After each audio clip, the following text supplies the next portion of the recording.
a todos ustedes. Bueno, pues antes que nada le quiero agradecer a todas las autoridades del Colegio Mexicano y a ustedes principalmente por haber asistido el día de hoy. Y bueno, vamos a platicar acerca de la ecocardiografía transesofágica. Realmente la ecocardiografía transesofágica en México, en el área para cirugía no cardíaca, es un monitoreo poco empleado o casi nulo, aunque el ecocardiograma no es nuevo, realmente existen como 20 años de atraso en México para la práctica de la ecocardiografía. Esto nos lleva a que la anestesia se vuelva rutinaria, que la anestesia se vuelva poco variable y también si no vemos las cosas, como bien comentaba el doctor Carrillo, pues no podemos saber qué es lo que está pasando. Entonces, pues voy a empezar con la sesión y voy a tratar de hacerlo lo más sencillo. Les voy a pedir que si tienen dudas las podamos explicar al final. Vamos a buscar y vamos a platicar acerca de unos casos clínicos de las utilidades que tiene el ecocardiograma. No nada más es ver una imagen, sino es sacarle el máximo provecho para el cuidado de nuestro paciente. Entonces, pues voy a empezar. ¿Desde cuándo hacemos ecocardiografía transesofágica transoperatoria en el instituto? 2007. Desde el 2007, gracias a la atención y bueno, la visión de la Subdirección de Medicina Crítica al jefe de servicio de mi hospital, empezamos a hacer los trámites necesarios para iniciar la vigilancia y el cuidado de los pacientes que tienen riesgo cardiovascular elevado y que van a entrar en la cirugía con ecocardiograma transesofágico. ¿Sí? Aproximadamente se hacen junto con, bueno, esto es en coordinación con el cardiólogo. Es un problema real que tenemos los anestesiólogos en los límites de competitividad. Por ejemplo, el cardiólogo dice, es que el anestesiólogo no puede hacer ecocardiogramas. ¿Pero por qué? No hay ninguno, no hay nadie, no hay un límite y solo el límite lo pone el anestesiólogo. Lo que estamos tratando de hacer es buscar cuáles son las herramientas y las bases científicas que apoyan esto y bueno, como bien se ha demostrado, nadie puede establecer el límite de competencia de alguna herramienta diagnóstica. Así como hay cardiólogos que hacen cardiología intervencionista, hacen electrofisiología, solo muy pocos hacen ultrasonido o ecocardiografía. Entonces nosotros tenemos la necesidad de implementar y de poder avanzar en esta área. Hacemos aproximadamente unos 3 o 4 ecocardiogramas por semana, a veces 2, 3 diarios, dependiendo del número de pacientes con riesgo elevado.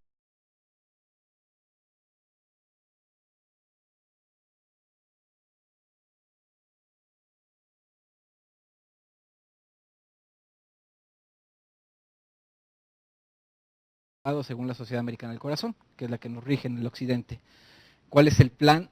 Pues estamos buscando un curso avalado por la Universidad Nacional Autónoma de México y que sea para formación de anestesiólogos en ecocardiografía transesofágica.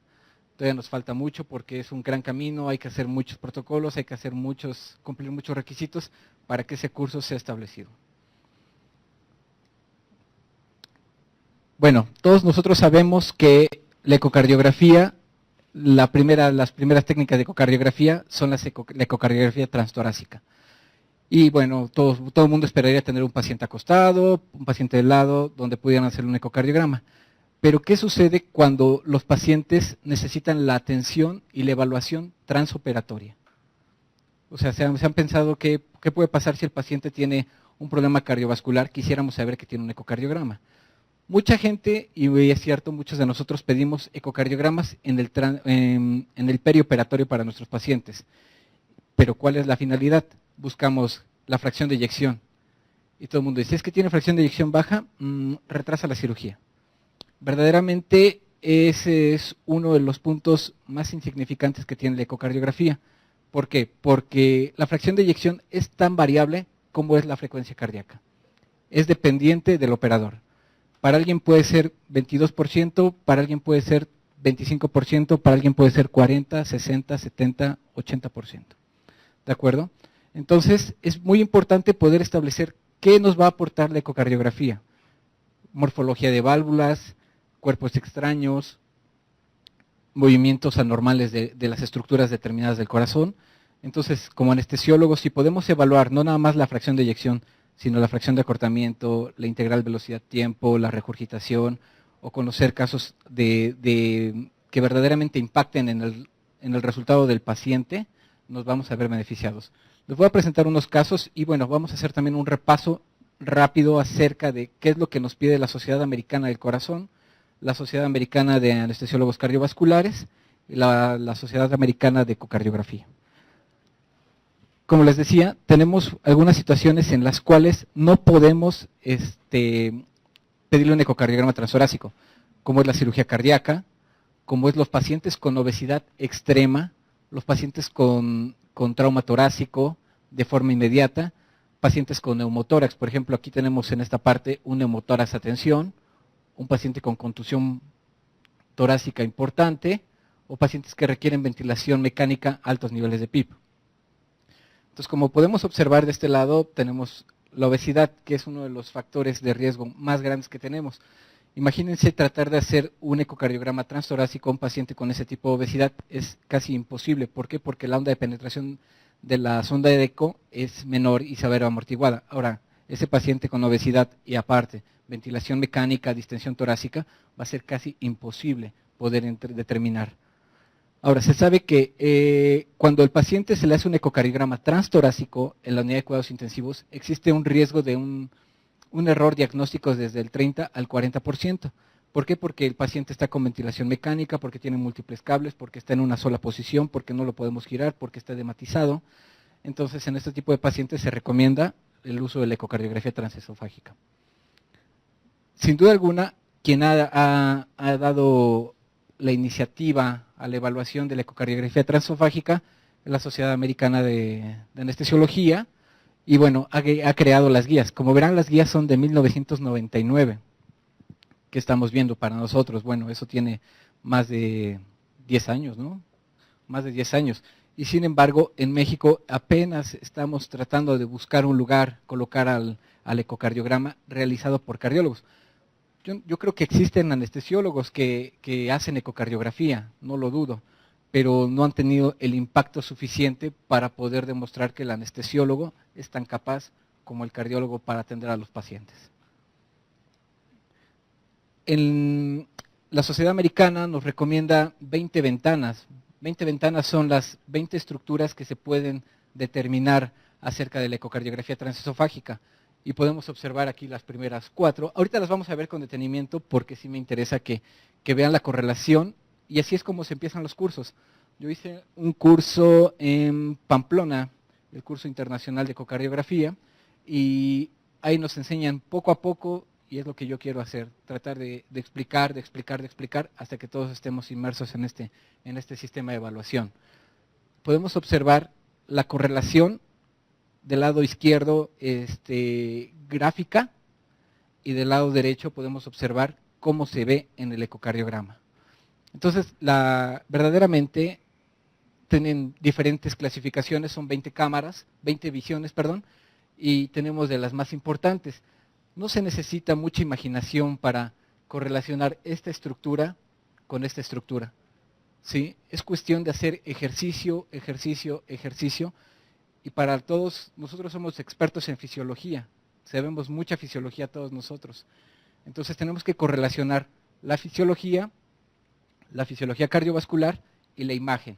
Y después de eso, hacer la integración de todos los conocimientos necesarios.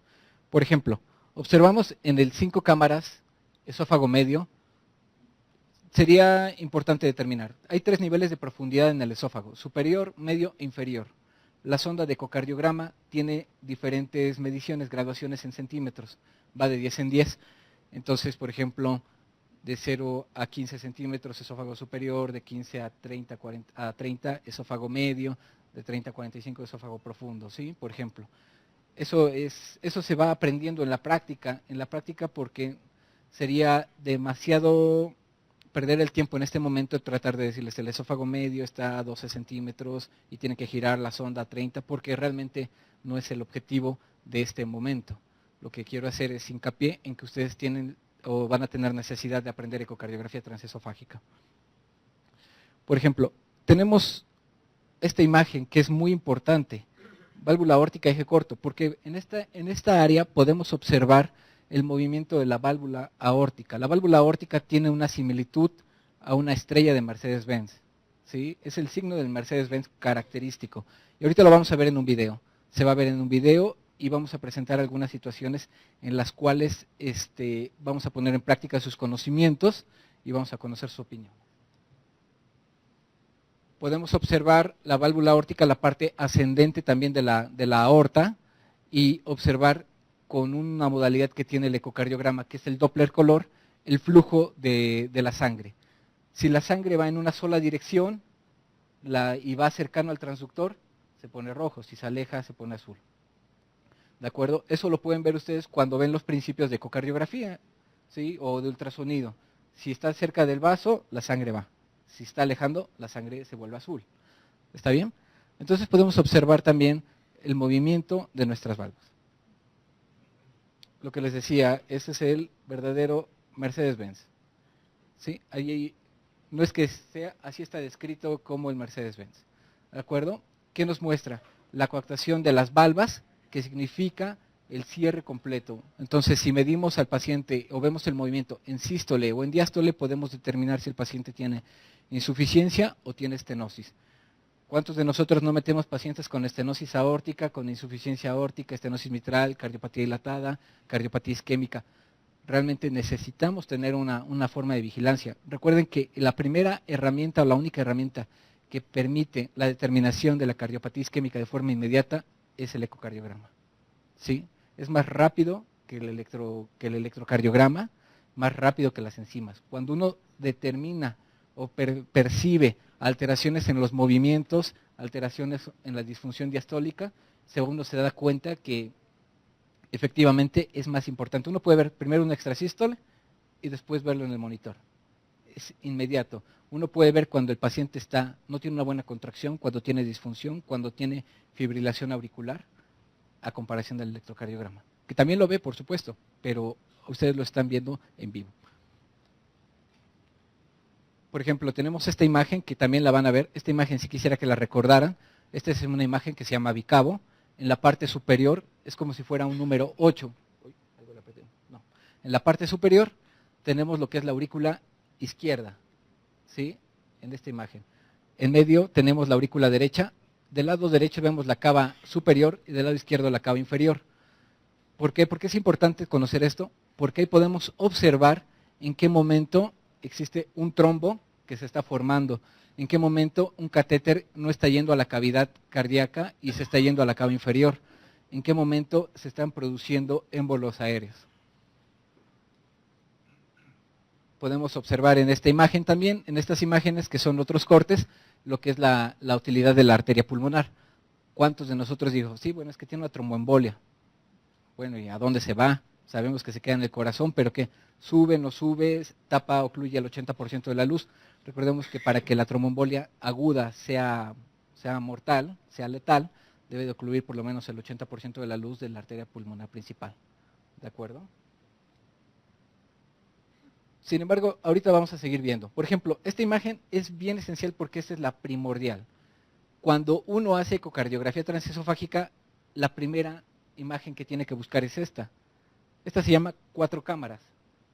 Está muy sencillo de identificar. 2 aurículas, 2 ventrículos. Un septo interauricular, un septo interventricular. De eso no hay dificultad. Es una situación bastante clara. Recuerden que el esófago está a menos de 1 centímetro de distancia del corazón. Entonces, a ese nivel podemos observar perfectamente las estructuras. Voy a darle un poquito más velocidad para que puedan observar. Vamos a ver. Ok. Esta es otra de las estructuras importantes. Cuando hay una visión, una ventana que se llama transgástrico, ¿sí? Y el transgástrico permite ver el corazón desde abajo. Uno entra a la cavidad gástrica, tiene una propiedad, la sonda de ecocardiografía, que hace flexión, y después de esto se dibuja el corazón desde abajo. ¿Qué es lo que observamos? Una dona, valga la expresión, una circunferencia. Entonces podemos ver este tipo de estructuras y tiene una nomenclatura especial que va a corresponder a la perfusión de cada una de las áreas de coronaria, ¿sí? Entonces tenemos la pared inferior, la posterior, en sentido a las manecillas del reloj es inferior, posterior, lateral, anterior, el septo y bueno, la mezcla de estas, la posteroseptal, la anterolateral. ¿Por qué es importante conocerlo? Porque cuando una de esas caras se deja de mover, vamos a poder observar que el paciente puede tener un infarto en esa coronaria, ¿sí? Si tenemos que la cara disminuye su movimiento en la zona anterior, sabemos que tenemos la descendente anterior. Si la cara que disminuye su movilidad es la posterior o la posterior inferior, sabemos que tenemos afección de la coronaria derecha. Si tenemos la lateral, tenemos la circunfleja. ¿De acuerdo? Entonces, como sabrán, todos recordamos la anatomía, todos recordamos la fisiología y hacemos la aseveración. Le voy a cambiar acá porque quiero irme a bueno. Dentro de otras de las propiedades que tenemos de la ecocardiografía transesofágica es la determinación del gasto cardíaco. El gasto cardíaco es una estrategia que sirve para evaluar y saber nuestras metas de optimización y manejo del paciente. ¿Cómo se mide el gasto cardíaco? Bueno, el gasto cardíaco necesitamos medir cuánto pasa de sangre por una dimensión determinada. En este caso, tenemos el tracto de salida del ventrículo izquierdo, que es la subida inmediata a la válvula aórtica. ¿Sí? Esa es una. Necesitamos conocer con Doppler la función de la curva y medir la frecuencia cardíaca a la que está pasando la sangre. Entonces, por una integral que ya está bien establecida, uno puede conocer cuál es el gasto cardíaco de los pacientes. Vamos a ver. Sé que las imágenes que acabo de pasar son muy rápidas, pero requieren mucho tiempo de práctica y de asimilaciones. ¿De acuerdo? Entonces, vamos a ver cuáles son las recomendaciones actuales acerca de cuándo usar el ecocardiograma transesofágico. Sabemos que si tenemos un paciente con disección aórtica, pacientes para evaluación de endocarditis, pacientes con trombos, pacientes que vamos a evaluar aorta torácica, ¿sí? Buscando placas de ateroma, buscando colocación, por ejemplo, ¿cuántos de ustedes han visto un balón de contrapulsación que tiene que estar fijado a nivel de la salida de la arteria axilar? Y bueno, se va guiando con ecocardiografía transesofágica. Cuando obviamente la evaluación transoperatoria de la colocación de válvulas, la evaluación del paciente con obesidad mórbida, como ya lo hemos dicho, y pacientes que cuando les hacen el ecocardiograma transtorácico es imposible encontrar la ventana. ¿Por qué? Porque o está muy distendido el tórax o está está edematizado, ¿sí? Está aislado. Entonces, esto es una de las indicaciones. Vamos a ir a algo un poquito más aplicable para que ustedes también encuentren la esencia de esto. Paciente de 55 años con obesidad mórbida. Todo el mundo hemos metido un paciente, no de 55, pero sí con obesidad mórbida. Ingresa a cirugía, el diagnóstico es choque séptico. Tiempo de evolución, 90 horas. El ritmo es sinusal, el eje es normal, pero tiene choque, 60-30. PVC de 16 y le solicitan un ecocardiograma. Déjame ver por qué camina.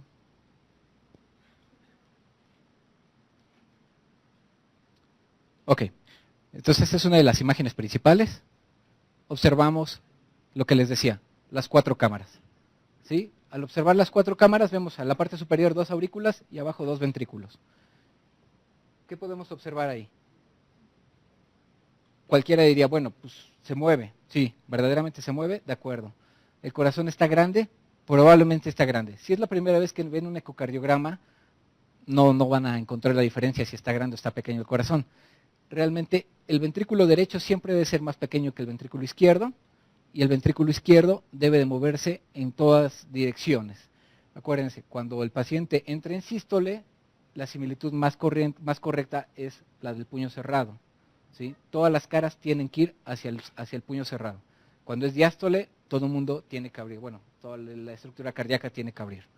Entonces, sístole, diástole, sístole, diástole. Tenemos la misma imagen que ya correlacionamos. ¿Y qué tenemos? Bueno, el caso clínico está orientado para un paciente que está con 16 de PVC, con choque, y que realmente lo que tiene es una miocardiopatía o una falla cardíaca. ¿Sí? Recordemos que dentro de las fases de la sepsis tenemos la depresión miocárdica y dentro de la depresión miocárdica está asociado a la falla cardiovascular o la dilatación, ¿sí? Es frecuente este tipo de patologías en pacientes críticos, es frecuente que lo presenten estos pacientes cuando estamos en el quirófano y es importante vigilarlos. Es muy esencial que cuando el paciente tiene deterioro hemodinámico importante, inexplicable, busquemos la razón. Esta puede ser la cardiopatía dilatada. ¿Sí?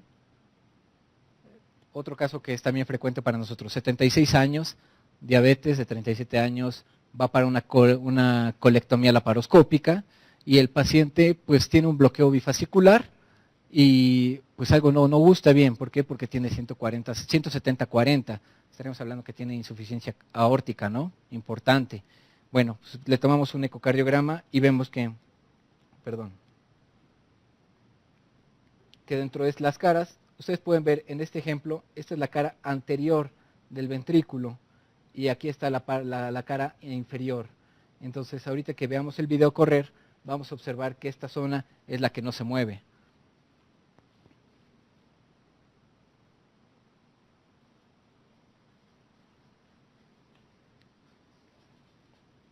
Entonces podemos observar que aquí se mueve el corazón, pero esto que debería de contraerse hacia el centro, que debería de verse más ancho a la hora de la contractura, es imposible.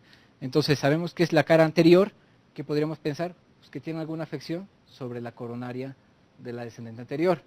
Si el paciente está siendo operado, bueno, si no es una urgencia, el paciente debería salir de quirófano, pasar al área de hemodinamia, ya sea o hacerle un stent, colocarle un stent al paciente, tratando de mejorar, o simplemente una angioplastía, ¿no? Una dilatación previa de las coronarias para lograr que esta zona no se infarte. Recordemos que el corazón izquierdo es uno de los principales, o la principal parte de la bomba que nos ayuda a salir adelante. Si el corazón izquierdo falla, difícilmente podemos sacar a nuestro paciente adelante. Volvemos a pasar a los esquemas y observamos lo siguiente.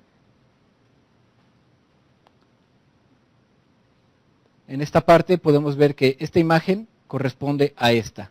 Y lo que les decía, la zona anteroseptal que está dada por la arteria descendente anterior. ¿Sí?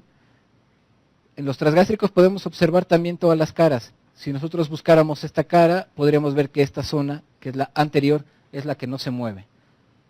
¿De acuerdo? Entonces es interesante conocer todas estas estructuras. ¿Cuántos de nosotros no hemos metido un paciente que ni siquiera, bueno, no sabemos qué le pasa esto, ¿no?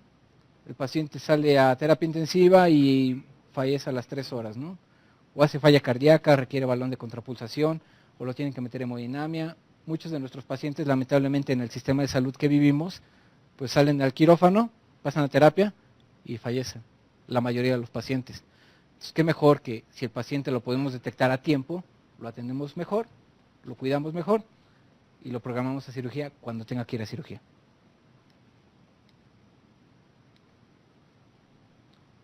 Se supone que este es el caso clínico del paciente, 6 horas después de que el paciente está con deterioro. Ha mejorado, le dieron tratamiento a su paciente, le dieron vasodilatador, le dieron inotrópicos, pero observamos que en el transgástrico, estas imágenes, observamos una contracción de la pared anterior, que mejoró la contracción de la pared anterior, pero toda la pared posterior no ha funcionado. ¿Sí? Vamos a ver si... Le colocan 3 stents al paciente con cualquier riesgo quirúrgico que tiene. Déjenme ver que camine este video porque algo sucede aquí. Allá. Y observamos que la contracción del corazón no es correcta. ¿Se acuerdan que el corazón iba al centro? Sístole, sístole, sístole. Acá observamos que el corazón se mueve circular. ¿Qué estamos pensando? Pues que el paciente tiene una disfunción cardíaca generalizada. El corazón se ve dilatado, el corazón se ve delgado en algunas paredes y se mueve solo por rebosamiento de algunas zonas. Obviamente, ¿cuál es el pronóstico de este paciente? Pues es malo. ¿Por qué? Porque el paciente con falla cardíaca hace disfunción de todas las estructuras, de todos los órganos, principalmente el riñón.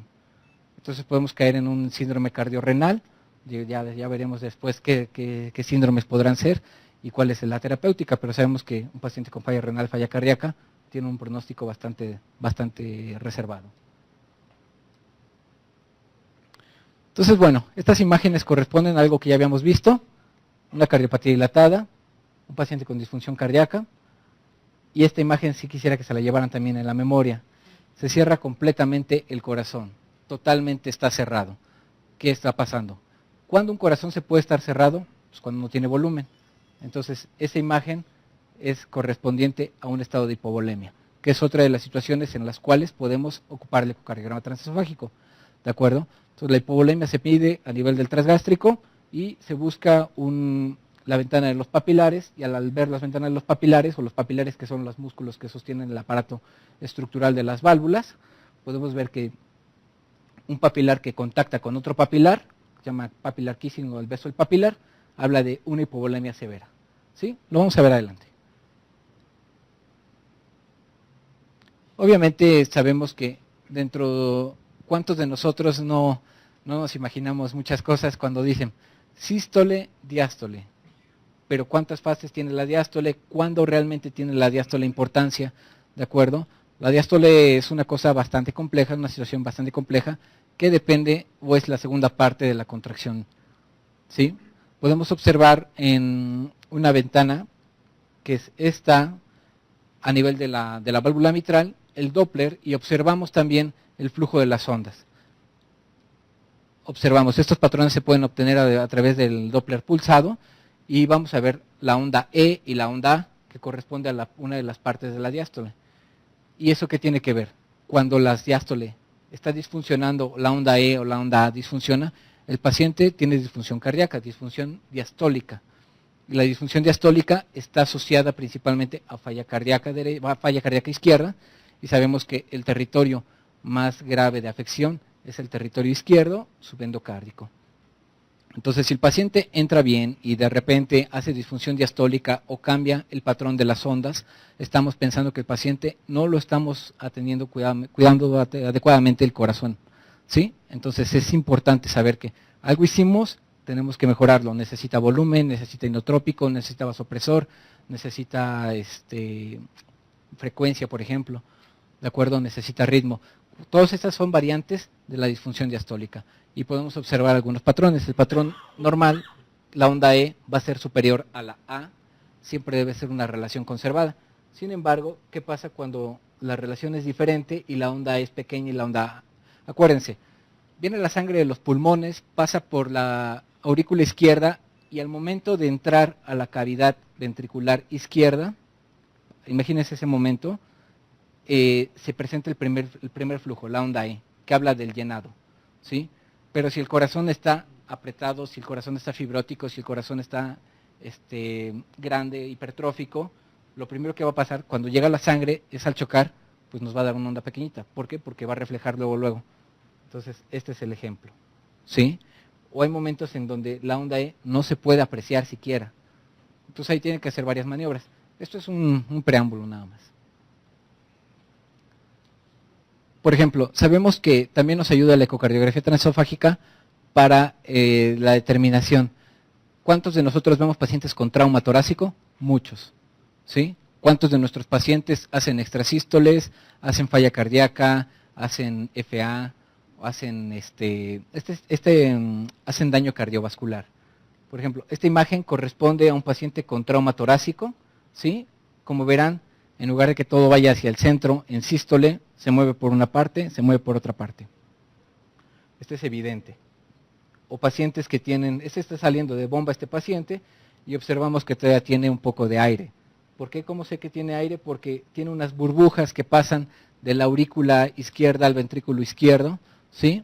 En esta imagen se puede ver, se ve más claro de este lado. Y bueno, observamos que anda pasando continuo. Si es cirugía cardíaca, bueno, pues es esperable. Pero ¿qué pasa cuando no es cirugía cardíaca, es cirugía neurológica? Bueno, pues el paciente está haciendo una embolia aérea, ¿no? ¿O qué pasa cuando es cirugía ortopédica y en lugar de ver gas, observamos trombos bien formados, bien establecidos de esto? ¿Qué vamos a hacer con nuestro paciente? Ahorita les voy a pasar un caso que lo vivimos. Este caso es muy interesante. Lamentablemente el pronóstico del paciente fue malo y es una señora, ese lo vimos apenas hace un par de meses en el instituto.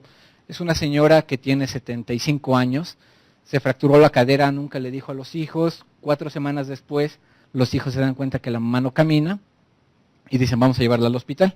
La llevan al hospital y la señora, bueno, pues diabética, con múltiples comorbilidades, el paciente está, bueno, la señora presenta un infarto no Q antes de entrar a cirugía, pero bueno, uno dice, revisando la literatura sabe que si el paciente entre más semanas pase estando postrado con una fractura de cadera, más posibilidad de mortalidad tiene.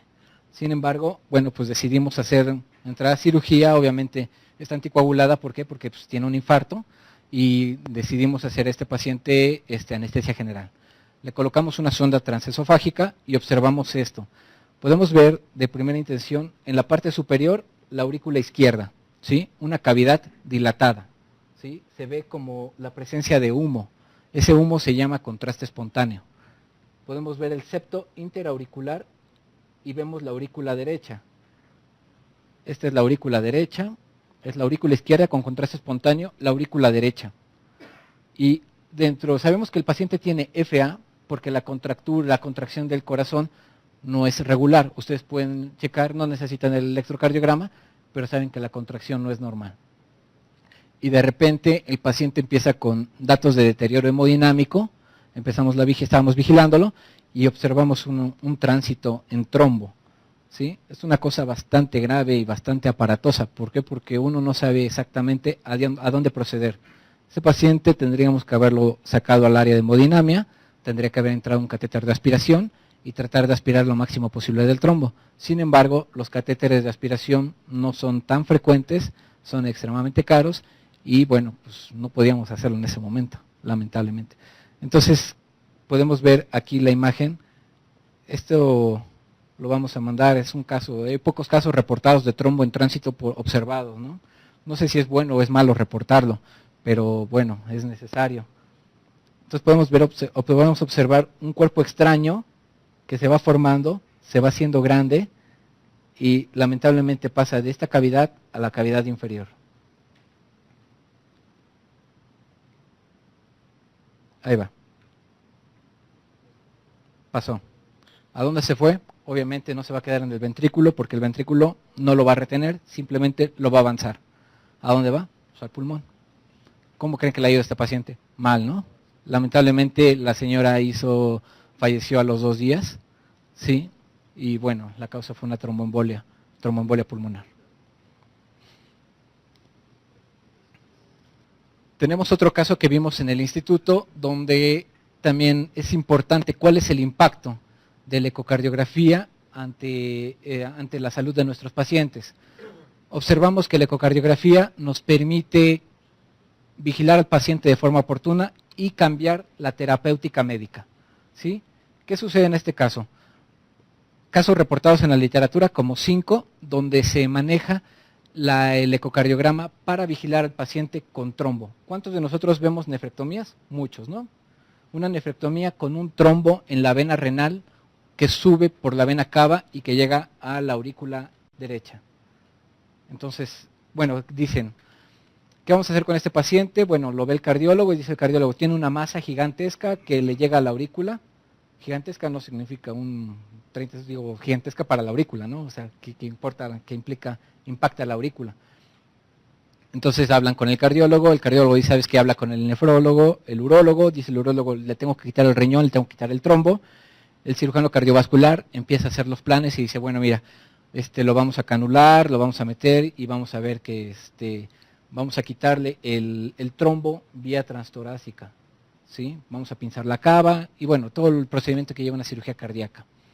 Entonces vemos las imágenes, obviamente le hablan al área, tenemos un área especial que se llama medicina perioperatoria o alto riesgo, perioperatorio, y en el área observamos el ecocardiograma transtorácico y podemos ver que dentro del área está el hígado, se puede ver perfectamente el hígado, tenemos una masa que va subiendo y que llega exactamente a la entrada. En la reconstrucción tridimensional observamos la misma masa y tenemos ahí, está pequeño y se ve pequeño, pero realmente es un trombo que cualquier fractura de ese tipo de estructuras, hace una tromboembolia como la que vimos hace un rato. Entonces, bueno, pues nos piden que asistamos a este tipo de procedimiento.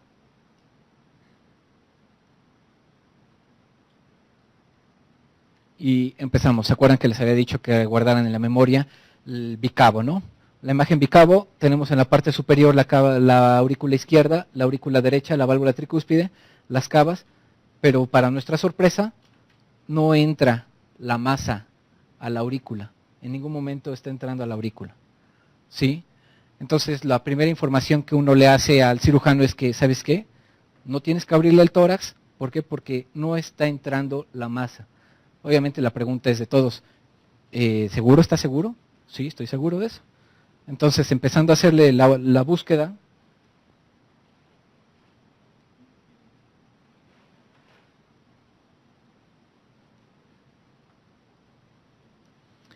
vamos buscando a través de la cava y observamos el trombo, efectivamente, está el hígado, y aquí observamos tamaño de una uva aproximadamente girando en la unión de la cava inferior. ¿Sí? Entonces, ¿cuál es nuestro objetivo? Decirle, ¿sabes qué? A los 70 y tantos años, que te abran el tórax, que te abran el abdomen, que te quiten el riñón y que te abran el corazón, como que no está grato, ¿no? ¿Por qué? Porque la morbimortalidad de nuestros pacientes está aumentada. Entonces decidimos, ¿sabes qué? No necesita entrar a cirugía cardíaca. ¿Por qué? Porque no está implicando. Entonces, ¿qué solucionamos ahí?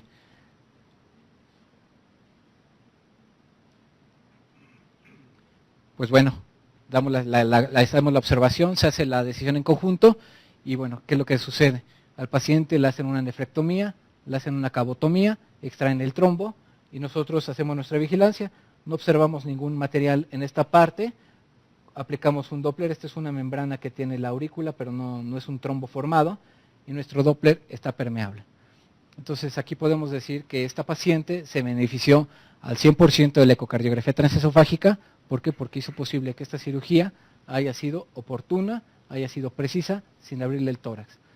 Qué sorpresa sería que le sacan el trombo por abajo, entra cirugía cardíaca y el cirujano de cardio dice, pues no tenía trombo.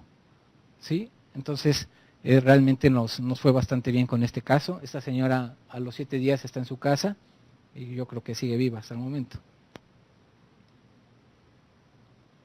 Sabemos que otra forma de usar el ecocardiograma es para medir la hipertensión pulmonar. ¿Sí? La hipertensión pulmonar, sabemos que nuestros pacientes de poblaciones que están expuestas a humo de leña, que tienen enfermedad pulmonar obstructiva crónica, son factores para el desarrollo de EPOC. Bueno, de EPOC más bien dicho, y de hipertensión pulmonar. Ahora, ¿cómo podemos medirlo? Bueno, a nivel de la válvula tricúspide, si recuerdan la fisiología, cuando el paciente tiene hipertensión pulmonar, va a tener poscarga del ventrículo derecho aumentado, ¿de acuerdo? La poscarga va a estar aumentada. Entonces, las válvulas se van a volver insuficientes y una de las válvulas insuficientes, la tricúspide, va a ser un jet o va a ser un reflujo de sangre. Y el reflujo de sangre se mide y eso está asimilado por una fórmula bastante bien descrita, como la presión sistólica del ventrículo derecho o la presión sistólica de la arteria pulmonar, que son iguales siendo que sea una columna completa. Entonces podemos medir este tipo de hipertensión. Tenemos otro caso clínico interesante, es un paciente de 70 años programado para un ICE normal por reflujo y durante la inducción el paciente hace una crisis convulsiva por una emergencia hipertensiva. Entonces hace crisis convulsivas tónico-clónicas y posterior a eso solo sabíamos que tenía dislipidemia. Tenía antecedentes de historia, de insuficiencia venosa, y bueno, sabíamos que tenía un soplo tricúspide. Le tomamos un ecocardiograma y ¿qué observamos a través de esto? Observamos lo que les decía, la válvula tricúspide con un jet que va de abajo hacia arriba y que tiene una comunicación entre las dos aurículas. ¿Ya me lo acabé? Sí.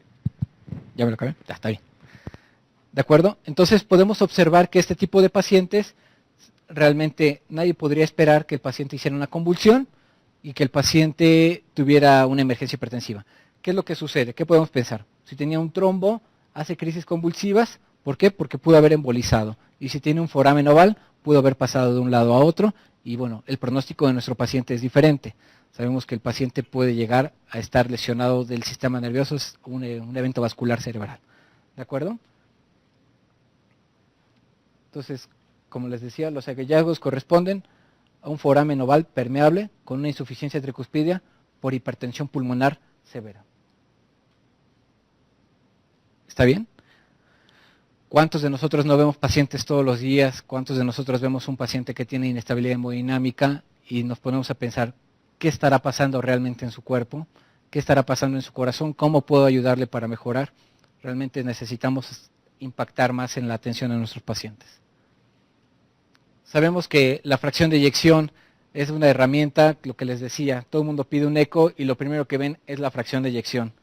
Sin embargo, la fracción de eyección es tan variable como es la frecuencia cardíaca, ¿sí? Entonces, es una herramienta, sí, pero es operador dependiente y no es lo más importante que buscar en un ecocardiograma.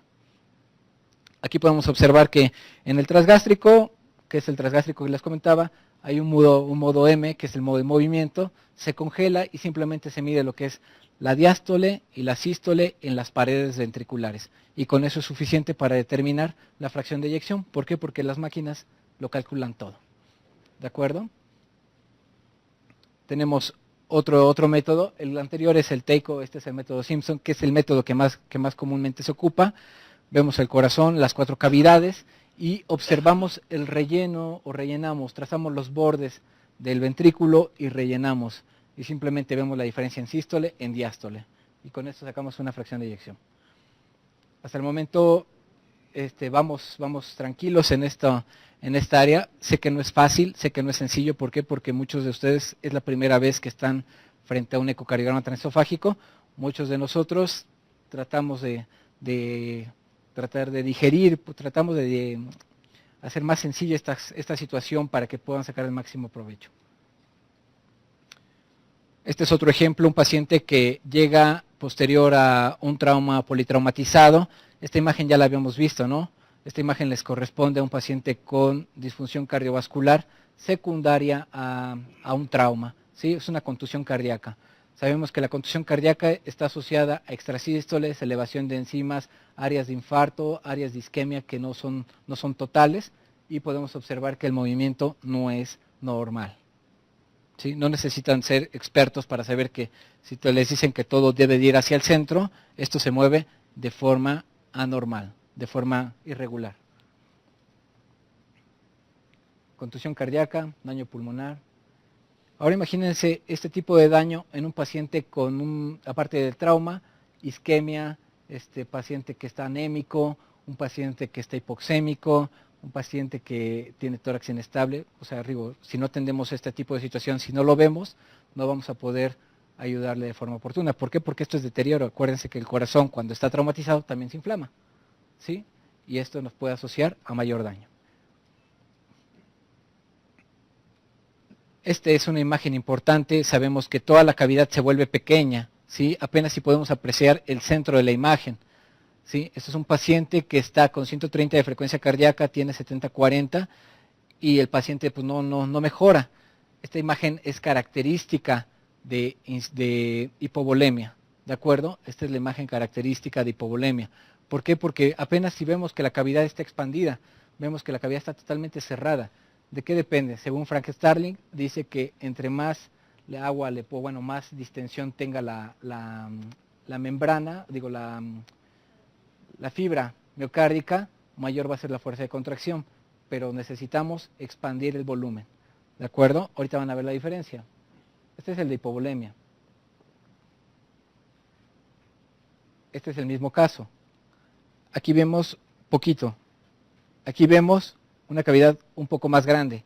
Aquí se pueden apreciar los papilares, ¿sí? ¿De qué depende? Pues de haberle pasado volumen, simplemente. ¿Cuánto es la PVC ideal de un paciente? Realmente, si uno busca en el libro, existe PVC de 0 a 7, de 5 a 12, pero nunca va a ser lo mismo para cada paciente. Sin embargo, si uno puede ver la imagen del ventrículo izquierdo y puede observar el movimiento de los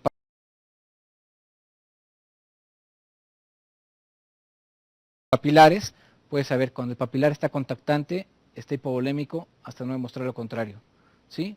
Ahorita vamos a ver el caso más ejemplar de la disfunción. Lo que les decía, se mide en sístole, en diástole, el área está hecho en un círculo, ¿no? Entonces, la diferencia de áreas nos permite establecer la fracción de acortamiento y el volumen que le hace falta a nuestro paciente. Ejemplo, a las 10:37 tiene poco volumen, a las 11:42, a las 14:52 tiene más volumen. ¿Qué hicimos?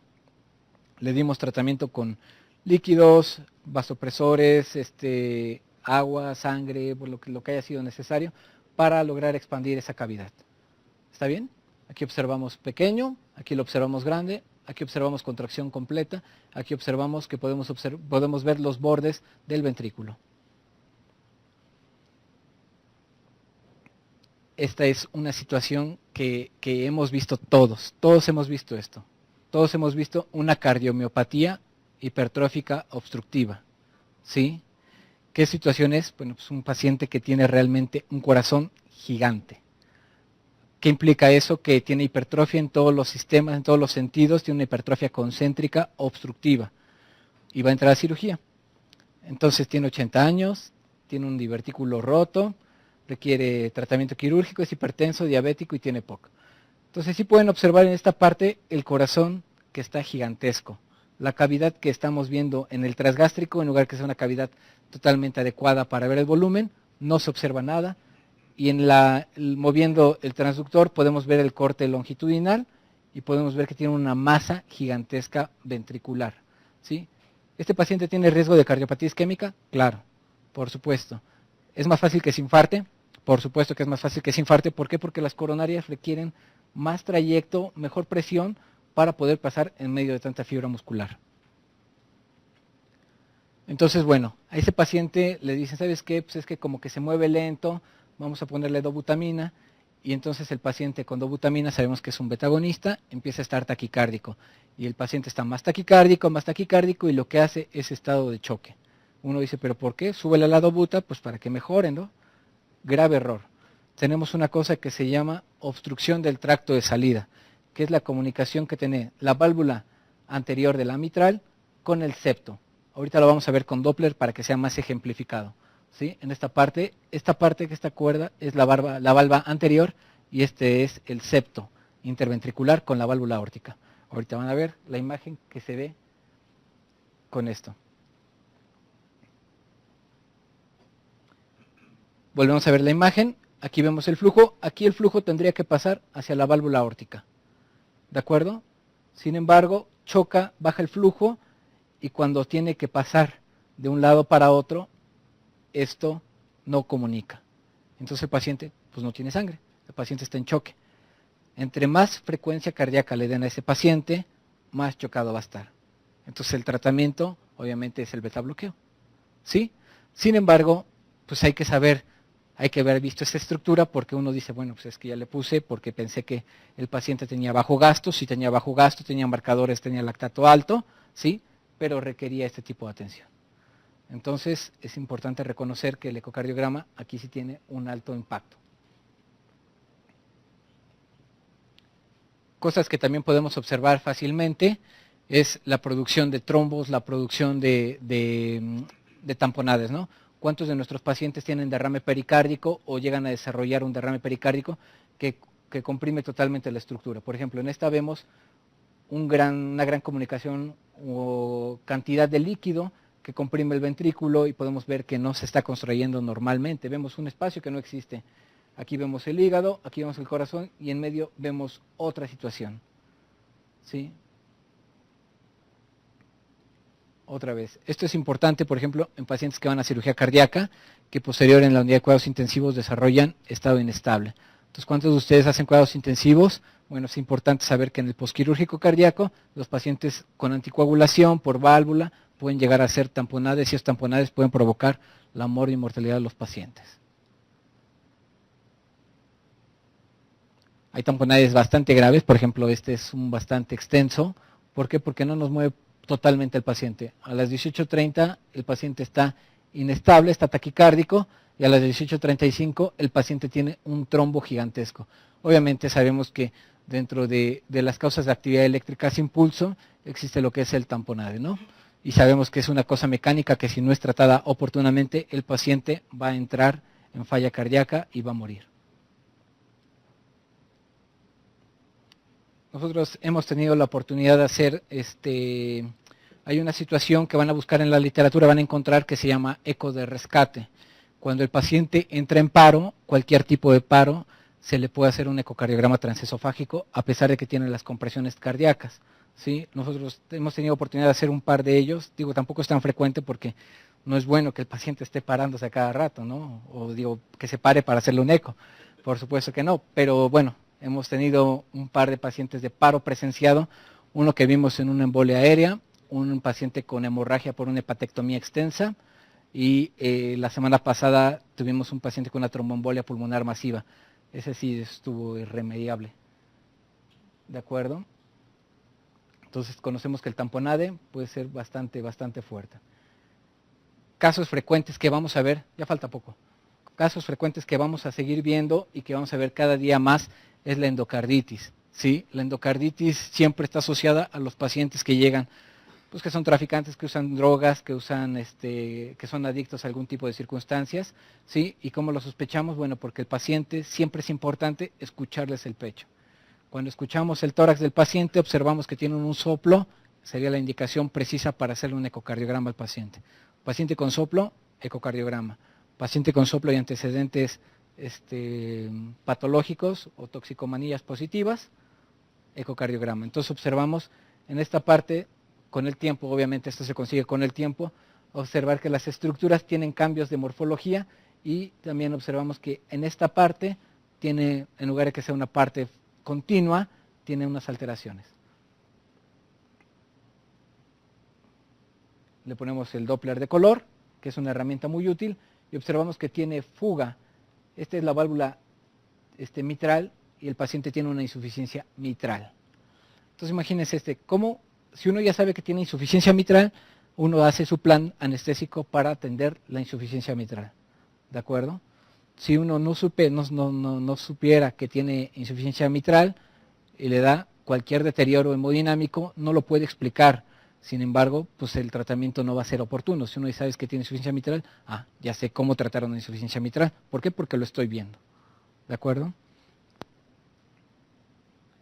Y bueno, observamos trombos y masas en muchas partes. Aquí tenemos una pegada junto a una de la valva no coronaria de la válvula aórtica, donde se ve. ¿Quién puede decir que esta lesión no va a embolizar? Nadie puede decirlo. ¿Alguien puede decir que esto puede causar la muerte a un paciente? Por supuesto. ¿Por qué? Porque pasando la válvula aórtica, cualquier estructura puede ser afectada. El corazón, el riñón, las extremidades, el intestino, cualquier situación. Entonces, si sabemos este tipo de atención, vamos a trazar un plan adecuado para cuidar a nuestros pacientes. Obviamente aquí se ve la endocarditis de la válvula, aquí no está congelada la imagen y tenemos nuestros tractos. ¿Está bien? Esta es una imagen también característica de los trombos en formación, pacientes con FA. Todos metemos pacientes con FA, ¿sí? Muchos pacientes dicen, es que tiene el INR normal, pero eso no significa que tiene el INR alargado, pero no significa que esté perfectamente anticoagulado. Entonces observamos en la aurícula derecha unos trombos. ¿Recuerdan la imagen de la cadera que les enseñé? Es muy similar, son trombos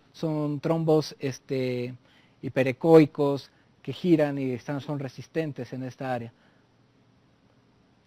Como se podrán dar cuenta, todas las imágenes de ecocardiograma que les he mostrado es para cirugía no cardíaca, ¿sí? Por eso es mucho el impacto que tiene sobre nosotros. No sé cuántos de ustedes hagan anestesia cardiovascular, pero la mayoría de nosotros hacemos anestesia general o anestesia por especialidades y sabemos que esta es una herramienta correcta para nuestra vigilancia. Entonces, ¿cuál es nuestro reto? Bueno, estamos buscando que la evolución en la medicina es día a día, el reto es importante, sabemos que nosotros mismos tenemos nuestros límites, sabemos que nosotros podemos mejorar nuestra calidad de atención en nuestros pacientes. Y bueno, como todos, de un tiempo para acá yo soy un joven en esta área de la medicina, pero de un par de años para acá se llama medicina perioperatoria, ¿no? ¿Qué implica la perioperatoria? No implica nada más el transoperatorio, implica conocer al paciente antes, durante, después y en el futuro, ¿sí? Si hacemos una estrategia de prevención antes de que pase una eventualidad, sabremos que el paciente va a tener mejor resultado. Muchos de nuestros estudios nunca son prospectivos ni son a lo largo del tiempo. Eso lo tenemos que cambiar. En la formación de los muchachos tenemos que saber que tenemos que empezar a enseñarles que no nada más tienen que llenar una hojita, no nada más tienen que ver cómo se ve el monitor y después se van. No, hay que darles atención al paciente.